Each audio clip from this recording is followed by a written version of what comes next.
main objections have been in relation to access and contamination concerns. The site is in a sustainable location well related to the settlement of Somercotes, which has an access to a wide variety of jobs, services and amenities. Vehicle access will be via Stanley Street. The junction with Stanley Street and the B600 has good visibility and will operate within capacity.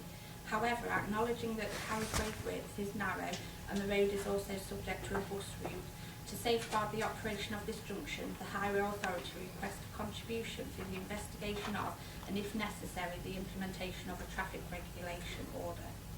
With regards to contamination, this is a greenfield site, and the developer has undertaken further investigations due to the potential impact of nearby historic landfill and historic mining in the area.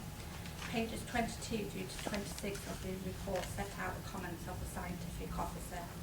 Overall, the officer is satisfied with the investigations carried out to date, but notes that further investigations are required to refine the conceptual site model and confirm the initial findings that there is a low to minimal risk of identified receptors.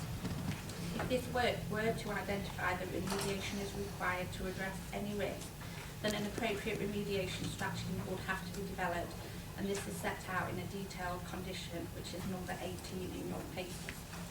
A further representation will be received today in respect of contamination. However, it raises no new issues that have not been covered in the report, and having read this representation, the scientific officer has nothing further to add to her comments or recommended condition. There are no objections from consultees, and the proposal for up to 180 dwellings is considered to represent a sustainable form of development having regard to the definition within the MPPF. The application would provide for policy compliance section 106 contributions, which include 30% affordable housing, which is equates to 54 dwellings if we're looking at the full 180, which is a significant public benefit, along with contributions towards education, public open space, travel plan monitoring, and if necessary, the implementation of a traffic regulation order, and also the management of sustainable drainage. On this basis, the application is recommended for approval. Okay, thank you very much for that. Now we move to public speaking. Those I call will have set for John McCabe, who is the local council, will have 3 minutes. So could we have Troy Smith? Thank you, Chair. Please, could we have 3 minutes? Thank you very much. One of the things that the Secret Intelligence Service, MI5 and MI6 and GCHQ regularly say, if 3 people or 3 organisations independently say something, that it's probably true. What is really fascinating about this site is that the people who are considered the gold standard for subsurface investigations was the National Coal Board.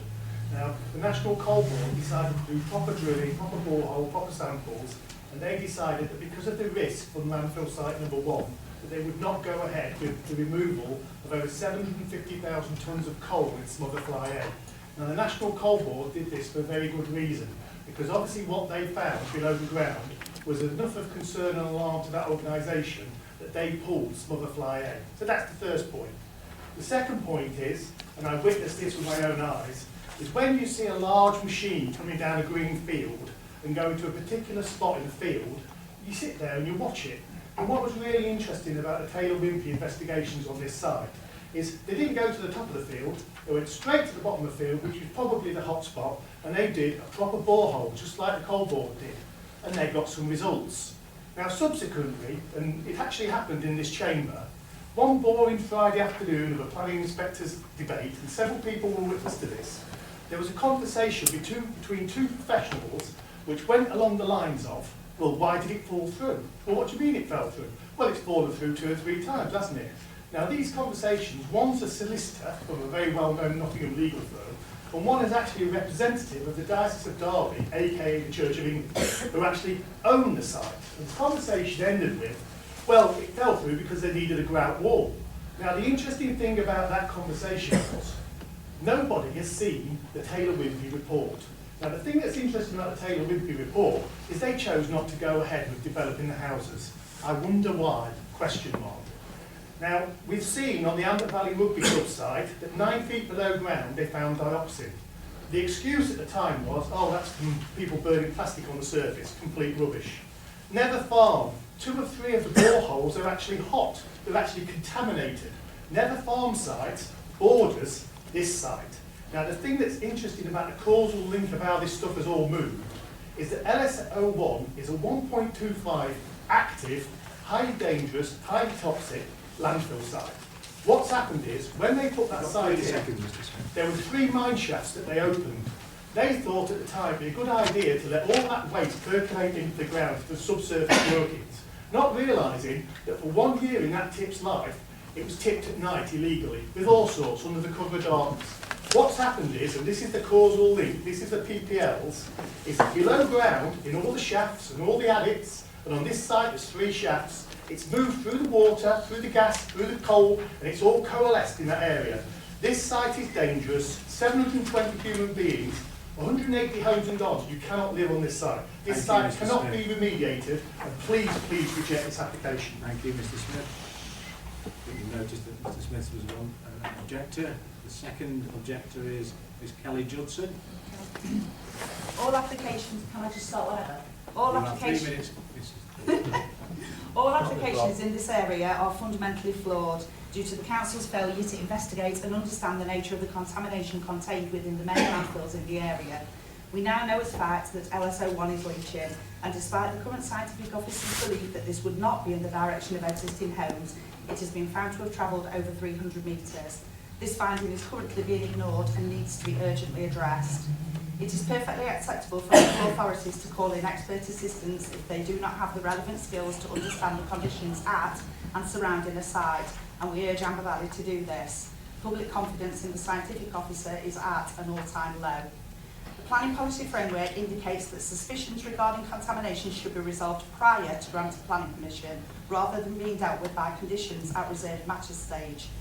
Policy EN18, planning permission will be granted for the reuse of unstable and contaminated land, providing that where it is suspected or known that land is contaminated, a detailed and independent assessment is undertaken.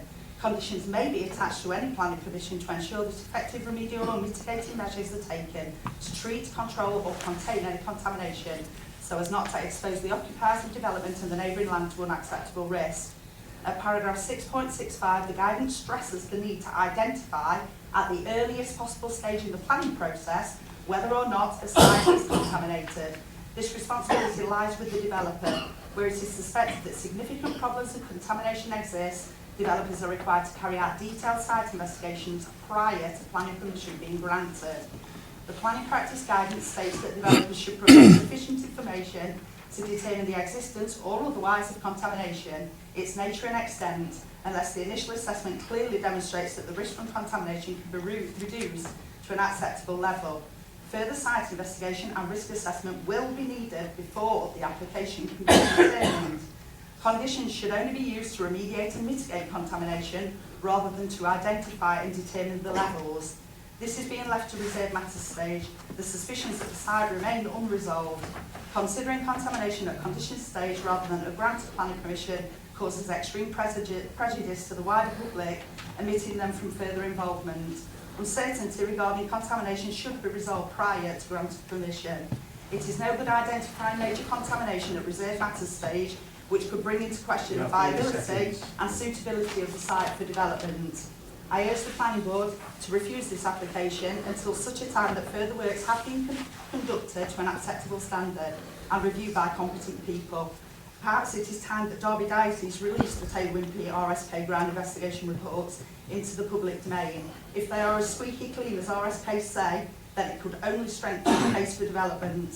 The report remains off limits. I wonder why.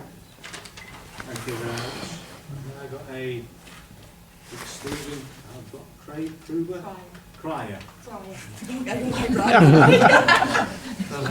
Yes, thank you. I was asked. You have 3 minutes, sir. Yeah, I was asked by the residents group to review these on a technical issue. And I'm really only looking at that in terms of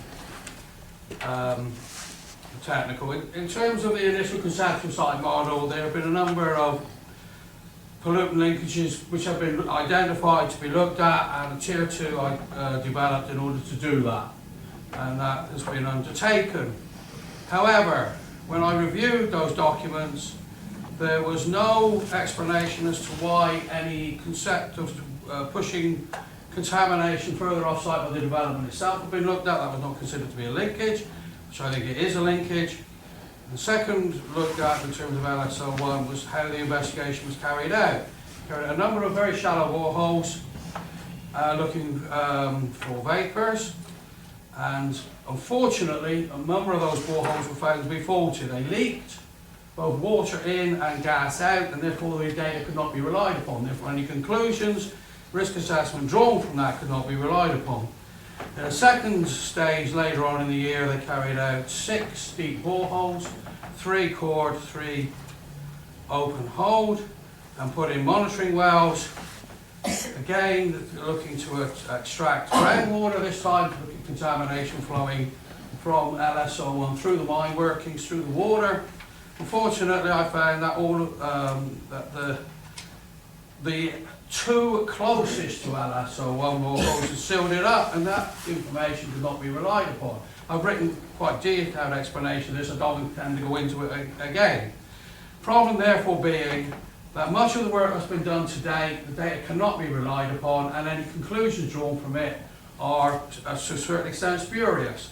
In their own final version of their Tier 2 RSK, have identified quite a substantial amount of additional work they wish to do, and some additional boreholes they wish to do in what they call a detailed site investigation, and they have reinstated all of the initial pollutant linkages they had in their initial conceptual model and not cancelled any out.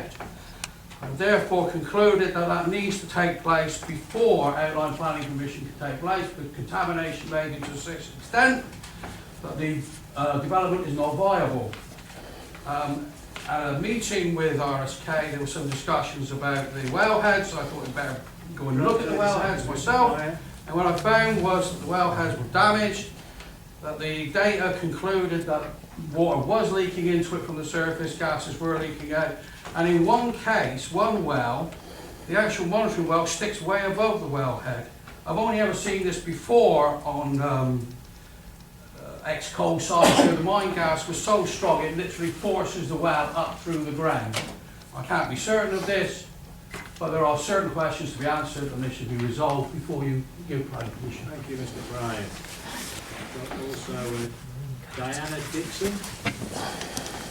Right. You have 3 minutes to address the board. Thank you. I'm not going to repeat what everybody's said here. I think I'm a local person. We know it's all contaminated. You know it's contaminated. I'd like to know, under the Environment Protection Act 1990, Part 8, Section 143, the public registers of land, the council should have land that may be contaminated, not is contaminated, may be contaminated. Is that in force?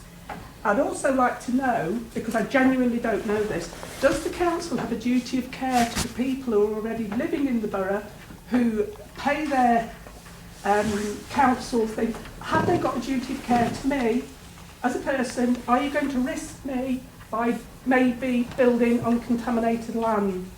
And in all honesty, would anybody want to live on these contaminated lands? But I would like to know if you do have a duty of care. My next thing is I'm going to bring up is Stanley Street itself. It's very, very narrow, very narrow. In 2021 in Scotland, it is going to become illegal to park on pavements. If that ever comes into fruition in England, how are you going to get cars up and down the road? I live in Pye Bridge. People have to park on the pavement either side, otherwise there'll be no flow of traffic on the B600. I went up Somercotes Hill today. The amount of cars actually parked on the pavement, not even half on the pavement. How are you going to sort that out if you put 180 houses? Are you going to knock on every door and say, sorry, tomorrow morning, got to move your cars, we're coming in and out? And if that law does come into fruition, who's going to monitor it? If it's illegal, then it's illegal. You can't park on the pavement. And you know, I know Stanley Street is very, very fresh. And I'd just like to think that the council has got some thought for the people who actually live there now. I know you've got to build houses, we know that. But at least do it in a safe and decent place that there's no contamination and no threat to the locals who live there already. Thank you very much, and I do object. Thank you. Mr. Dixon. Next I've got is Councillor John McCabe. Councillor, you have 5 minutes. 5 minutes. I think all the information we can give you, but what disappointed me from the start when I received this report, that it should have been for refusal from the very start of the information we've already got. As a borough council, I feel very irked that this has not been from refusal from the start. When we talk about Stanley Street, we have the bus coming down there, and what else happens when the bus stops? Because of the traffic, the bus driver has to try and get out and knock on doors and get somebody to move the car so the bus can get through. B600 backs up every day now, every day. Our 180 houses can be put into Somercotes. It's just a total gridlock, but the contamination is very, very serious. And you've had the information from our expert that we shouldn't be building on this site.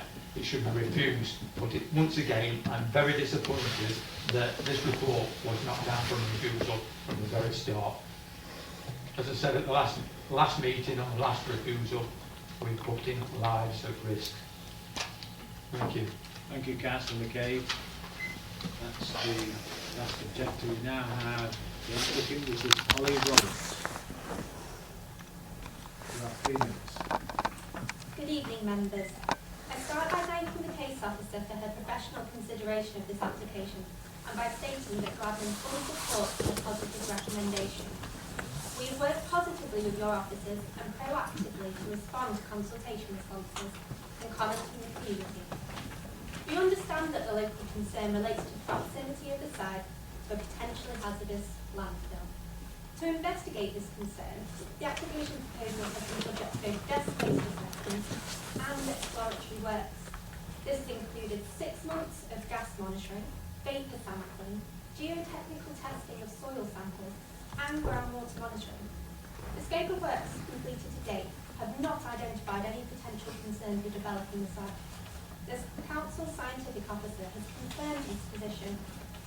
RSK completed the limited intrusive investigation for Taylor WHIMPEY mentioned before, and none of the data presented conflicts with this current investigation. Members may be aware of the committee approval for Nether Farm scheme, which has similar local concerns, and understandably so. In contrast, this application has been subject to far greater investigation at this outline planning stage. Whilst further works are proposed to be conditioned, this is not unusual. The National Planning Policy Framework outlines the government's objective to boost significantly the supply of housing, providing much needed homes to ensure this generation can have the same home ownership opportunities as their parents. There are currently 99 applicants on the Council's housing register who have indicated a preference for housing in Somercotes. As this scheme is built out, 180 families will be able to join the local community. 54 of these families will be accommodated in affordable housing, allowing them to live in a quality home they can afford. This scheme will provide the opportunity for those who have grown up in Somercotes to remain or return. The proposals will secure a contribution of £160,000 towards the development of open space facilities at Riding Park in Somercotes, along with £82,000 towards a new children's play area at the Bonington Drive Recreation Ground. The proposal will also secure enhancements to the existing public right-of-way network running through the site, improvements to the existing bus stop on Stanley Street, and new safe crossing facilities on Somercotes Hill.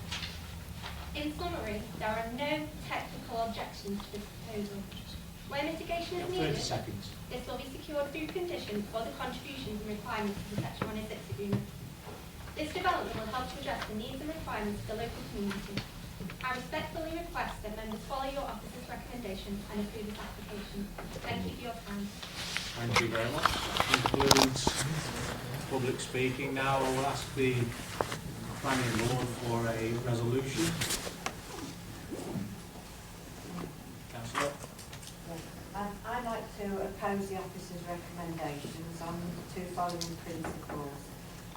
Number 1, the approval of the proposal would increase traffic movements on Stanley Street, which is substandard in width and lacking in pavements, which would result in detriment to the best interests of highway safety for all road users and pedestrians, contrary to paragraph 108 of the National Planning Policy Framework, which states that development should be provided with a safe and suitable access, and policy TP1 of the adopted Amber Valley Borough Local Plan 2006, which requires that satisfactory access can be obtained for all development proposals.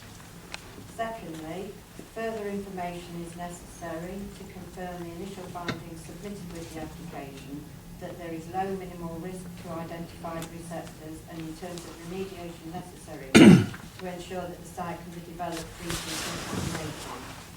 It has not been demonstrated, therefore, that no unacceptable harm would arise from developing the site by virtual solution arising from identified receptors. The proposal is therefore contrary to paragraph 121 of the National Planning Policy Framework, which states that planning decisions should ensure that sites are suitable for their new use by taking account of ground conditions, including pollution arising from previous uses. I'd just like to add that I think the comment about duty of care of the council is an important question to ask. Thank you. Have we got a seconder for that? I'd second that, please. Have we got any other resolutions? I'm asking for resolutions first, councillor. Right, thank you. Anybody now? Okay. Does anybody want to speak? Councillor Walker first. Yes, and just one thing once again, Mr Chairman, our friends at Derbyshire County Council Highways have once again done Pontius Pilate on it yet again, indicating, well, we'd like the 106 money, but we want to stop the parking on Stanley Street. But where do they put the parking on Stanley Street? Can anyone tell me? I'm very aware that the B600, and everyone knows I live 50 yards away from the B600, so I know exactly what goes on. And there's no mention anywhere in all the traffic movements, which will be increased and increased currently, because the week last Saturday, and this was Saturday when no people were at work, they were queuing from Flowery's Lane almost to the co-op on the B600, and that we've been told, it's not a problem. Well, there's a major problem. There's a major problem of contamination and stuff going into people's lungs from vehicles, etc., etc. So my concern is, yet again, the county highways have resisted in saying, well, we can support this objection. We don't want to, because we don't want to get their hands dirty. And that is a major concern to me and my colleagues from Somercotes and Alfreton, because we're in the middle of the B600 and have got great concern about their attitude towards the highways issues in certain parts of Alfreton. Thank you, Councillor Walker. And Somercotes for that matter. Councillor Ashton. Thank you. It was for a resolution regarding this application. But I just want to draw the attention to page 25, 1, 2, 3, 4th and 5th paragraph. I'm not going to read it down, I'm sure you can read it yourself. That'll be read it down. But I also say that over them 2 paragraphs. Is that it? Councillor Ashton? Councillor Wells? Yeah, I've got a couple of questions. There's obviously a great concern about possible contamination and the access to Stanley Street, which I think has been comprehensively dealt with. I've got a couple of questions. They're not directly related to that, but with the traffic, the detailed traffic plan sets out measures to encourage sustainable means of transport, and it talks about having annual reports to make sure there's progress in encouraging the sustainable means of transport. Can I ask what happens if there is no progress in that? And it talks about it being the responsibility of the developer to appoint a traffic plan coordinator, but have we got means of checking on that, and does that actually happen? Do you want to ask? Yeah, and then I'll ask the please. And I've got another question as well, but yes. The section 106 includes the travel plan monitoring, and they have a dedicated officer at the county council that monitors these travel plans on an annual basis and would update, and it's kind of a two-way process with recommendations and the updated reports come back, so it's kind of a continuous document. Right, and if there is no progress, because it's estimating that at least 70% of the journeys will be by car and van. If there is no progress on that, what happens? We've not had a circumstance where that's occurred at present through the traffic plan monitoring. And the other one is about the gas-fired boilers, and it talks about them having to meet a minimum standard, which at first sight seems good, but bear in mind we're in a climate emergency, and bear in mind that even the leader of the Derbyshire County Council is quoted as saying that the council will work with district and borough authorities to urge housing developers to build eco-homes fit for the future. I don't see how that fits, and I'd just like to ask who will fund the retrofit of this when these boilers need to be replaced in order to meet our climate emergency target.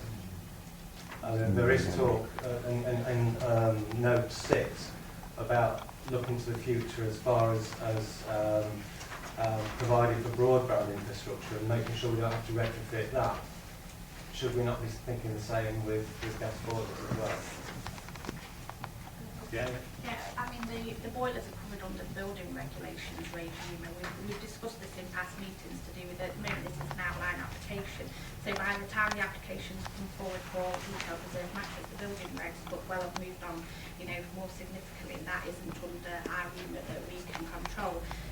But it's quoted there as a positive, isn't it? Yeah, the officers looked at it in terms of air quality, and we're encouraging developers for the installation of the car charging points and solar panels and things like that to make a positive contribution.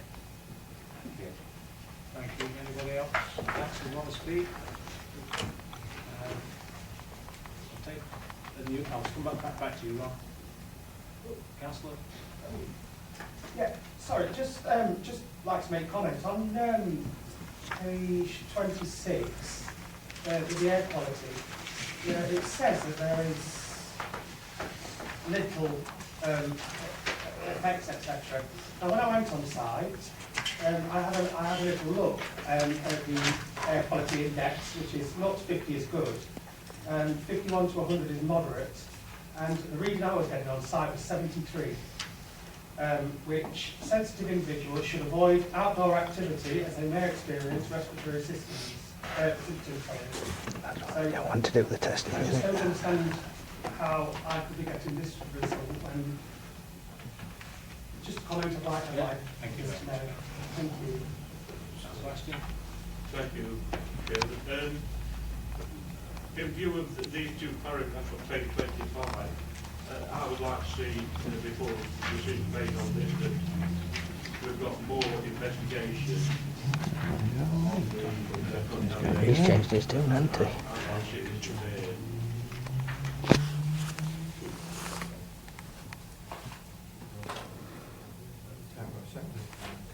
Do you have a second for that?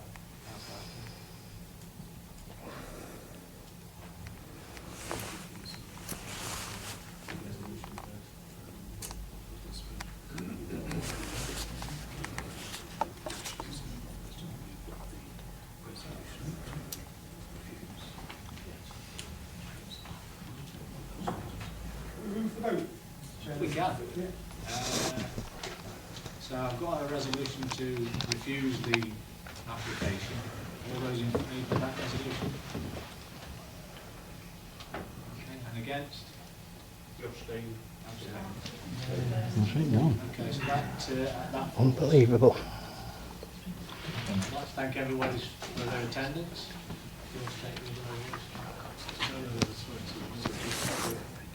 No. Yeah. Sorry, can you just speak up a little bit, because we can't hear it. The motion to refuse. Obviously, we asked them that once before. The motion to refuse has been passed. Right. So that's it. Thank you. That's good. Thank you very much.